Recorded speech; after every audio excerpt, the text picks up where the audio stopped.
Sigma presents Business to Government. In conversation with Tramonsi Garcia, Executive Chairman of DFNN INC.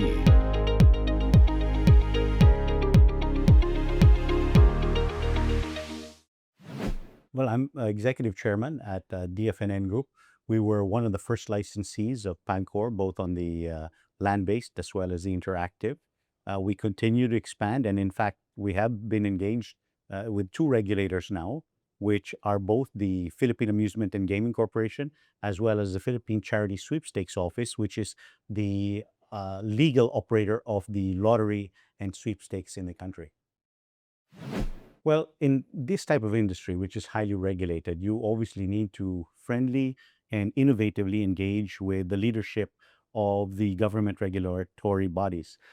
In this instance, we have two very, very skilled, forward-looking, innovative leaders, which is good. So you've seen both innovation in the tech in terms of what they've deployed, also a friendliness to the business by recognizing that a lower tax doesn't necessarily mean a lower take. I think PAGCOR had increased its own core earnings to almost 112 billion pesos. That's an unheard of almost $2 billion. And ostensibly, it was by lowering the taxes. Now, recently, again, that will come under fire, or not really fire, but a little bit of competitive edge when Thailand regularizes and perhaps opens a pathway to not only land-based, but also online. As we know, Japan is also headed in that direction, and Korea is also looking at now taking in foreigners to their casinos. The same can be said from rumors of what I hear in Vietnam to emulate what's happening in the Philippines as well.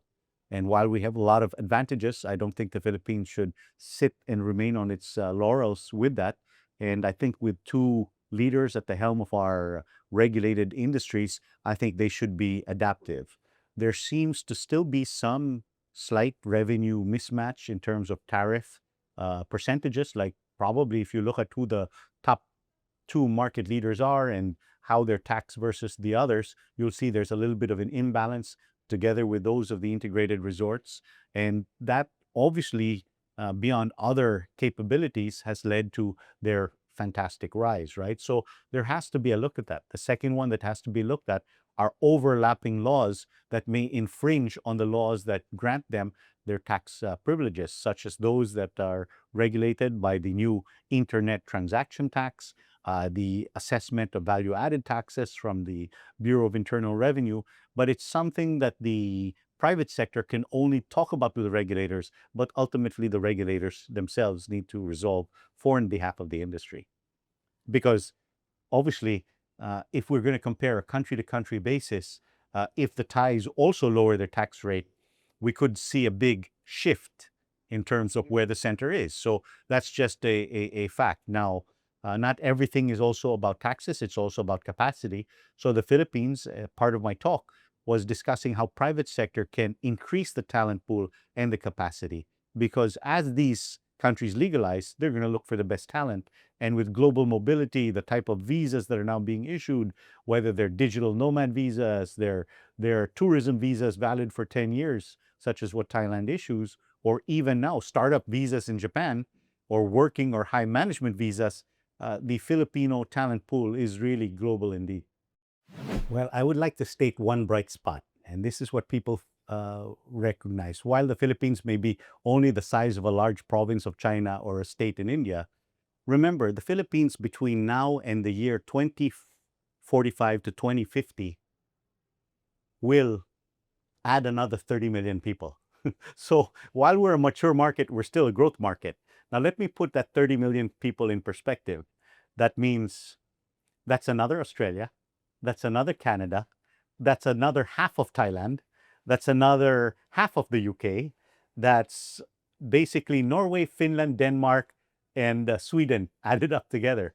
So there's absolute growth from that basis. Our population, a large part, is still one of the youngest in the world at 24 and a half median age. By the time we hit those years of 2045, 2050, that will also still be an average age of about 34 and our economic size, when you talk about GDP, the Philippines by 2075 is forecast to be in maybe the 14, top 12, but already on the equivalent of Russia and bigger than most European countries. So there's an absolute growth there. The question is, can our education system keep up? And this is where I think the difference is, where the private sector has to step up and come in and address these issues. I heard it very strongly on the floor: mathematics, science and technologies, and so forth. So these are some of the key things that I don't think we should wait for government, but as an industry, we can actively participate so that while we have this growth, we also nurture a longevity in terms of talent pool. I think the main resource of any country, look at Japan. Japan has no natural resources, and yet look at their GDP output. So the first thing we must address is our people and their capabilities. And the fact that we speak English, that transmission of knowledge should be fairly quickly. Also, the Philippines has no real natural enemies, right? While we may have some disputes in the West Philippine Sea, there is no overt aggressive action for us against any nation. And that's why there's technically no original Filipino except the Ayetas that look like perhaps they come from Africa, because the Philippines is a society composed from a lot of migrants who've come in.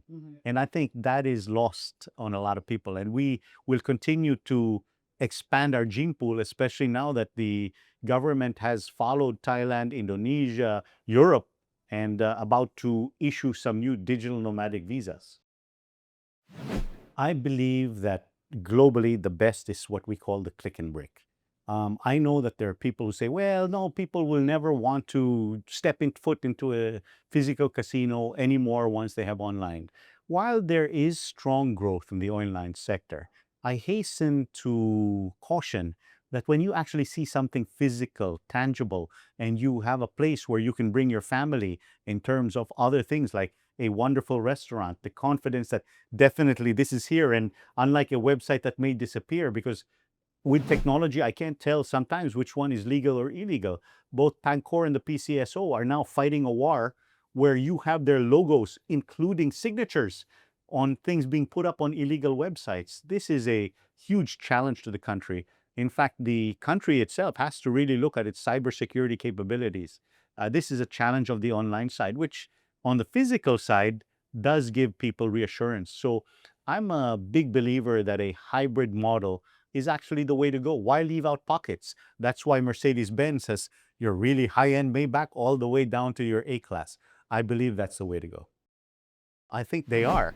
And I think once they realize that PAGCOR is a role model, they can, knowing Chairman Altenco, who's revenue-driven, why couldn't PAGCOR have advisory services on a government-to-government basis for other countries that perhaps would like to lean on his experience in regulating a country of 122 million people, fighting and combating the illegal gaming? Interesting. Yeah, I may not partake in it. I would love to, but I'm Filipino first, and I've seen what PAGCOR can do. So I wouldn't mind to see that that accumulated knowledge goes to waste. And if it's a part of a bilateral friendly operation to help another country, and perhaps PAGCOR can partake in an advisory role on that, why not? For one, in the Philippines, there's an immediate impact. I mean, we can feel it. I mean, there's less Chinese here. The junkets are being affected. That is probably tensions attendant to the POGO regulations. Not so much on the West Philippine Sea, as the Philippines remains a friendly country to all nations, right? But this friendliness, or this new re-engagement with Korea, Japan, Australia, New Zealand, Europe, and the United States should again offset some of those challenges. I can tell you right now, and this is not a secret because it is, the head of the EU had visited here. The Philippines might be on the verge of signing a direct EU to Philippine Free Trade Act. That's going to change the world dramatically for the Philippines and for Europe, because especially, for example, Spain, they have been traditionally looking at Latin America as their engines of growth. Now they've been there, they've done that. Your direct flight, Spain is now a hub for the rich Latin Americans. Extend that now that they remember they had a colony here for 300 years. And they say, hey, you know what? Let's ask all Spanish companies and our Ibero Latin American companies, let's make the Philippines our regional headquarters for all of that. So imagine again the growth impact that will have on the Philippines. And I think it's moving that way. I think Asia very much like probably the Middle East is the extreme, right? Who would have thought that something of an industry that is called in the Muslim countries haram can actually take place in places like quietly, no one knows it. There's a lottery in Bahrain. The UAE has opened up. In fact, a lot of people said, okay, when the POGO's closed, let's move to Dubai, right? But in reality, the cost of Dubai, as well as the ability to scale people, didn't really compare to the cost competitive advantage of someplace like the Philippines. And again, you're going to have this gray, right? Because what happens if I apply for these digital nomad visas and I'm a specialist or a one-person industry on an SEO servicing the gaming industry? Should I therefore fall under the regulatory powers of PAGCOR when in reality, I'm not taking any bets. I'm servicing perhaps the new markets in Brazil, and I'm a Portuguese who wants to move to the Philippines because under our laws, the Philippines allows reciprocity with countries such as Spain and Portugal in terms of both passports as well as an ease to a long-term visa. So these are some of the things that you have to wonder. The next growth will obviously be Africa because the population is going to grow there despite their conflict resolution issues. You've got Latin America with Brazil leading the growth, Argentina, which has a slow population. But guess what? They also looked at this new global mobility and are now about to issue a 500,000 investment visa leading to an Argentinian passport.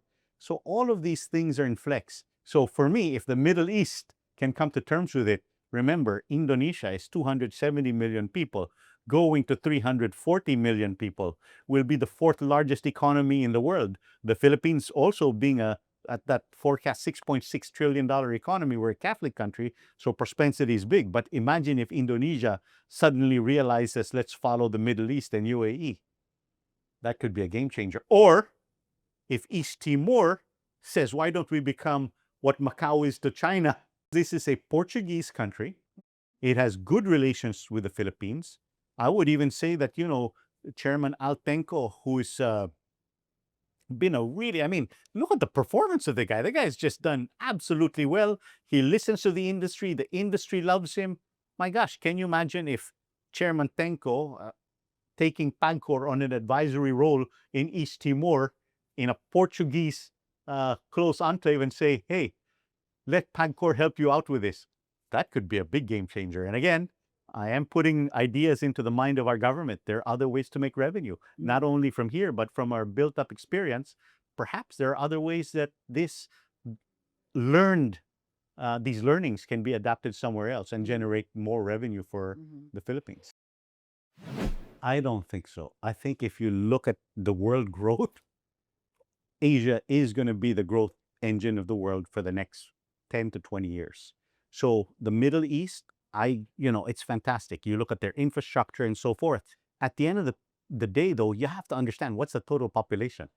And if I go to the UAE, I would think the Filipinos outnumber the Arabs, the Indians outnumber the Arabs, and so forth. But it is a great destination.